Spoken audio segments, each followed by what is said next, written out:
Howdy folks, welcome to the brewery. Thanks for joining me. Today I'm making up a ginger beer, but this time through some magic we won't be using this fella.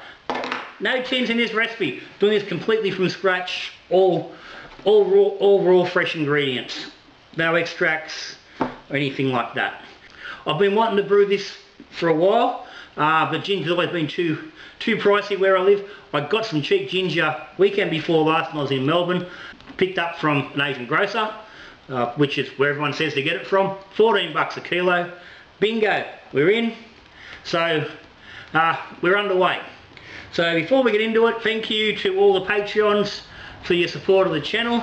There's a link down the bottom if you're interested in becoming a Patreon, and the link will take you to the Patreon. It tells you what it's all about. But basically helps the channel go and lets me do all these things on the channel, experimenting and playing around.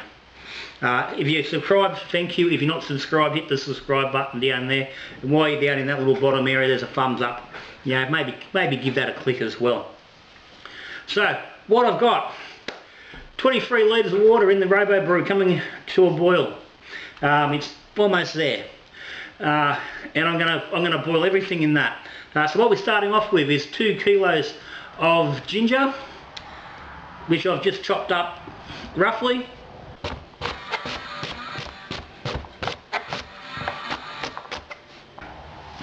Three red chilies. These are just a mild chili. You can use whatever chilies you want. If you want to put some real heat in there, get some bird's eyes or some cayenne. Bird's eyes work really good because they do give a fairly intense sort of a heat without impacting too much of the flavour. The cayenne chili is going to throw a little bit too much flavour. I would imagine it would throw too much. But up to you how you want to go. So I've used the 3 long ones. I've also got three lemons, which I've again just chopped roughly. Some keffir lime leaves, there's about 7 or 8 leaves just chopped up. A couple of sticks of cinnamon. It's just basically one small pack, 15 grams I think it is, and they're just been bashed up a little bit. So they're broken up and then they're going to go into the boil as well. We're also throwing in 1 kilo of light dry malt, which will be more than that, but that's just easy to show that little bag. Then the big whopping bag I'm going to get the rest from. 1 kilo of brown sugar, 1 kilo of raw sugar, and some ground nutmeg. I'll throw in about 2 tablespoons of that. So that's it. This is all going to go in and get boiled. We're going to get that happening very shortly. We'll work through. I don't know exactly where we're going to finish because we haven't got the tins and I can't really get a good bearing. But generally we're going to get 1% of ABV out of each kilo of sugar. So that should get us 3 to start with, and whatever we extract from everything else along the way. So we will see. But as for now, let's head in that direction and get this stuff going.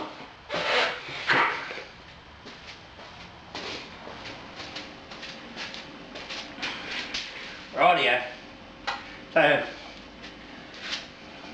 got the Robo Brew, so 23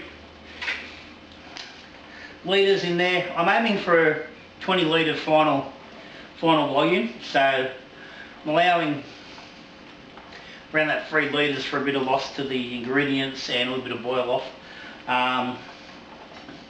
So as ballpark figures, this is new, never done this recipe as it is. So I don't know exactly where we're going to end up. Got the malt pipe is in with the bag in the malt pipe, and that'll just so I can get all this crap out of here nice and easy.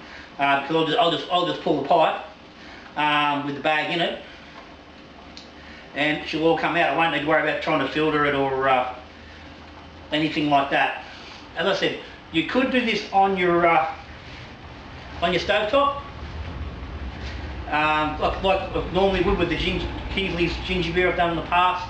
I'll stick a link up the top so you can go back and have a look at that, where you just do a few litres of water in a pot, boil all your stuff up and then strain it into your fermenter with some cooled water to get up to your final volume. This is, for me, this would be just an easier way for me to do it today. I can do full volume, I can just drop my chiller in and run with it. And it got me out of doing it in the kitchen. Feel like hanging out in the garage for the day. So anyway, so first thing in is ginger and the chilli. Just straight in.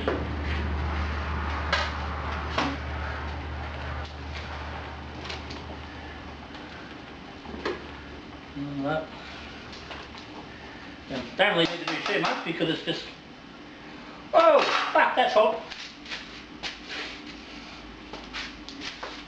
Ouch. Well, if I hadn't been in there much fucking longer, it would have bloody burnt me. Oh good. So I'm going to boil that now for 20 minutes.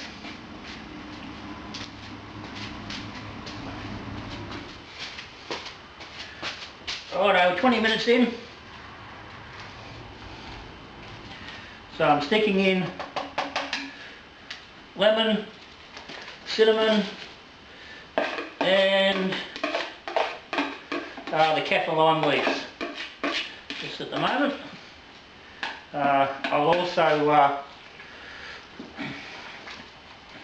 throw in 2 tablespoons of the nutmeg, which I've left over on the table, so you won't see me doing that, but just rest assured, take my word for it, that I will be sticking 2 tablespoons of ground nutmeg into this, and then boiling for another 10 minutes.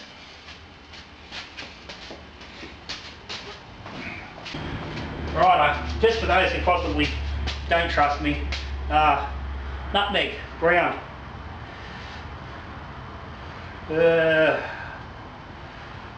Close enough.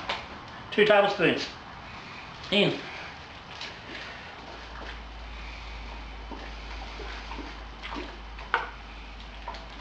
Alright. See you soon.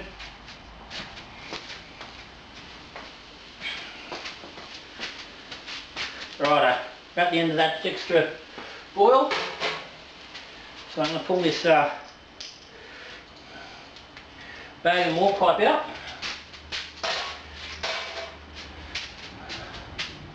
So I'm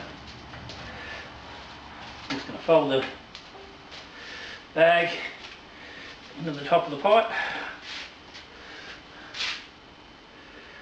grab my handle, it's here somewhere,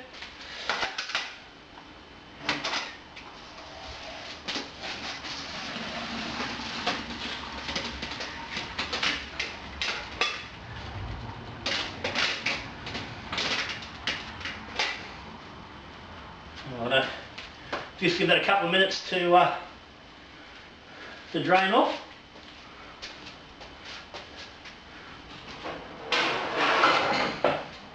Actually, no, I won't.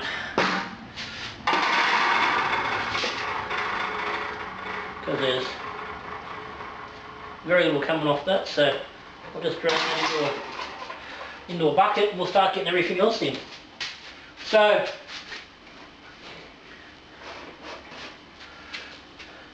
$1 kilo light dry malt, just straight in.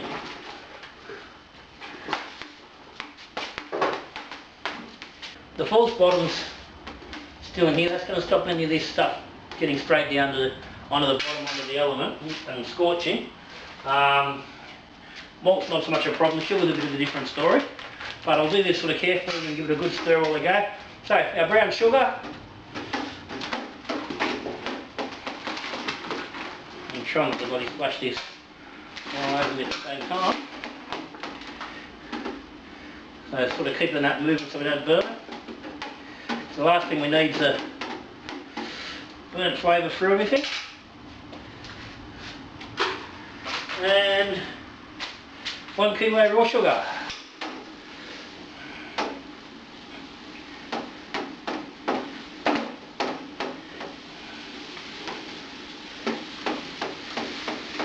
Now, just while I'm thinking about it, if you are planning on doing this in your over, I did take the centre pipe out of the malt pipe. It's only the fourth bottom sitting in the malt pipe. There's no recirc tube in there. Done a good mix there. Just let it come to a boil. I want to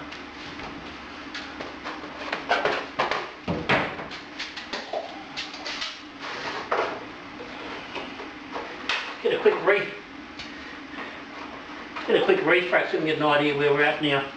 I don't like taking a refrac at this high temperature because it's not always accurate, but it'll give us an idea of how we're travelling at the very least. Okay, that's telling me we're at 10:56. So it would appear, that could be off with the high temp. But certainly, at the very least, we've got some good sugars in there. Maybe a lot more than expected. But we will believe that number when we get it on a cooled sample. So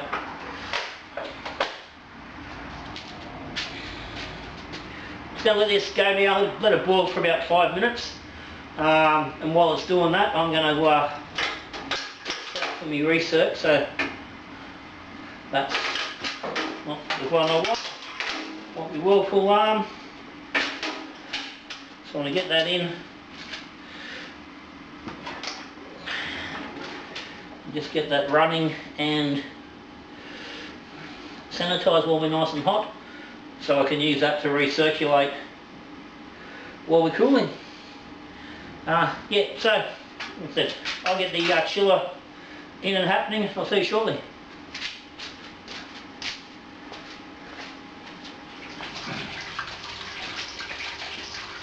Right, chiller's underway. I've got to say 10 degree ground water certainly keeps the chill happening reasonably quickly. Oh, bag's sitting there draining, and it was a good decision to pull it. There's like, you can barely even see any water in the bottom of the drum, but geez, it smells good. Things are looking good. I'm going to get a hydrate sample. Now we're getting down cool. 30 degrees on the probe. So let that finish. Word of advice, if you don't lock your chem locks, they leak. It's just another handy brew tip from Little John. Oh, hey, never ending. Anyway, join me at the in the drinking area. We'll have a look where we're finishing.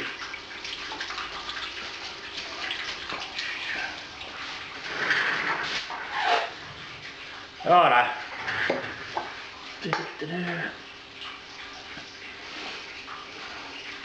She's looking alright. She looks like ginger beer. How well it shows up, but it's certainly in the realms of a colour I would be expecting.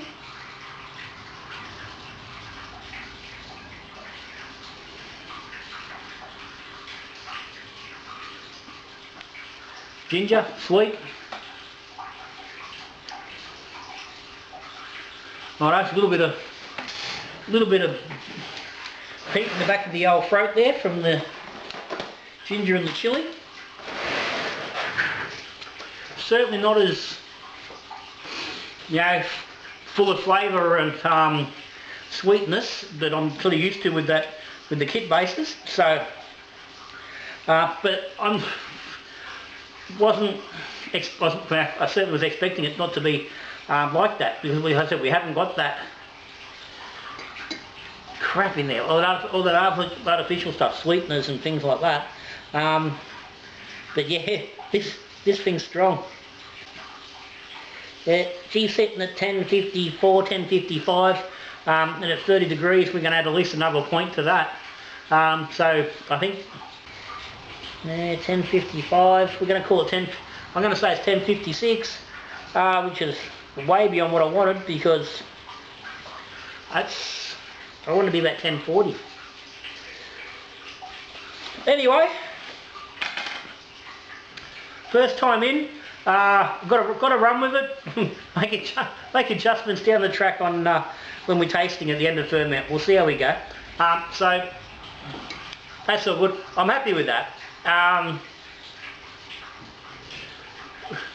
I mean, can't complain. We've got extraction. There's obviously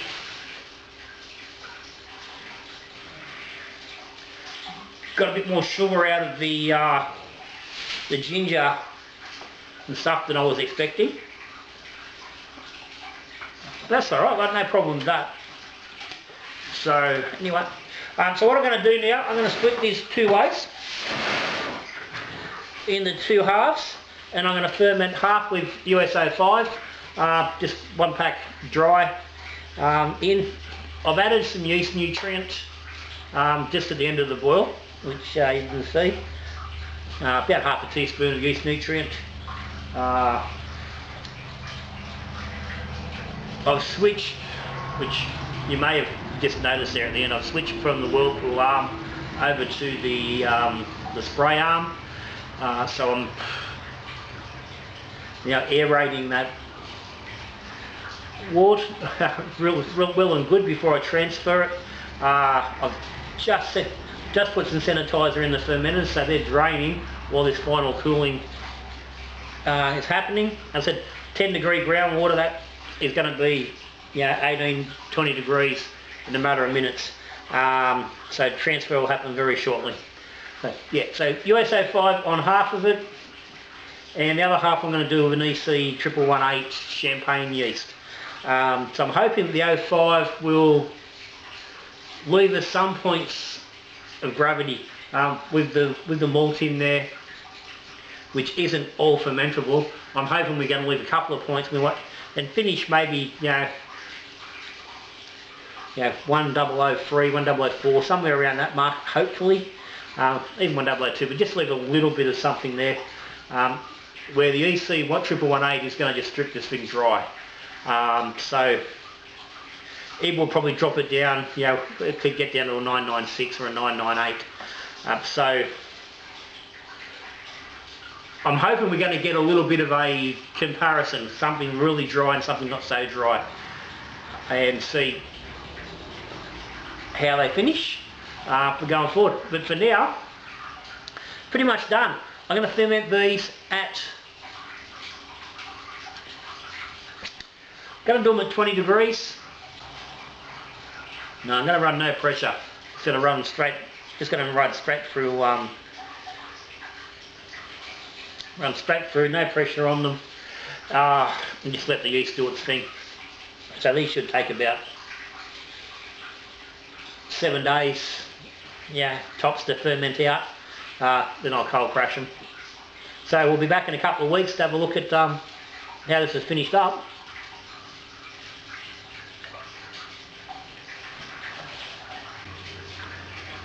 But as it is, I think we're certainly on the right track. The ginger isn't really standing out real well at the moment, but there's a lot of sweetness there as well. Once that sweetness goes, obviously that ginger's going to come up. So we will see shortly. Guys, got any comments or any questions? Sticking down the bottom. Thanks again to the Patreons, subscribers to the channel, all the supporters. Links down the bottom, hit the buttons, all that sort of stuff. But for now, that's me. I'm done. I will see you on the next video, where we'll probably be, brewing beer, drinking beer, or talking beer. Till then, good brewing.